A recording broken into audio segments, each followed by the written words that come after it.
बहुत समय पहले एक हरे भरे जंगल में एक छोटी सी गिलहरी रहती थी। उसका नाम था चुलबुली। चुलबुली का स्वभाव बिल्कुल उसके नाम जैसा ही था, चंचल, शरारती और नटखट। वह कभी चिड़ियों के अंडों के पास जाकर धीरे से आवाज निकाल देती, म्याऊं म्याऊं। चिड़ियां डर कर उड़ जाती और चुलबुली हौंस हौंस कर लौटपोट हो जाती। कभी वह खरगोश की गाजर छिपा देती और जब बेचारा खरगोश ढूंढ ढूंढ कर थक जाता तो पेड़ से आवाज लगाती, अरे गाजर तो यहां है। बंदर भी उसका खास निशाना था। बंदर अक्सर सिर पर लाल टोपी पहनकर घूमता था। एक दिन चुलबुली धीरे से ऊपर से कूदी और टोपी खींचकर भाग गई। बंदर उसके पीछे दौड़ता रहा और पूरा जंगल उनकी दौड़ भाग देखकर हंसी से गूंज उठा। आर मूंगफली वाला किस्सा।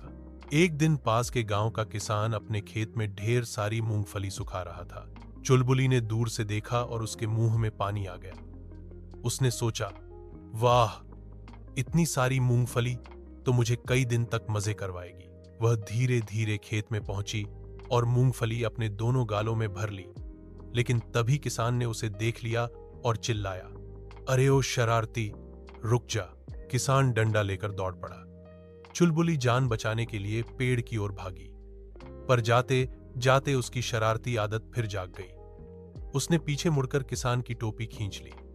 किसान टोपी पकने में उलझ गया और चुलबुली फटाफट पेड़ पर चढ़ गई। ऊपर बैठकर वह जोर जोर से हंसने लगी, ही, मूंगफली मेरी। दोस्तों की सीख ये सब नजारा जंगल के बाकी जानवर भी देख रहे थे। खरगोश बोला, चुलबुली, तुम सचमुच बहुत शरारती हो, पर कभी कभी ये शरारतें तुम्हें मुसीबत में डाल सकती हैं। तोता बोला, अगर किसान गुस्से में तुम्हें पकड़ लेता तो। बंदर बोला, टोपी तो मेरी छीनती हो, अब किसान की भी। अरे तुमसे तो कोई नहीं बच सकता।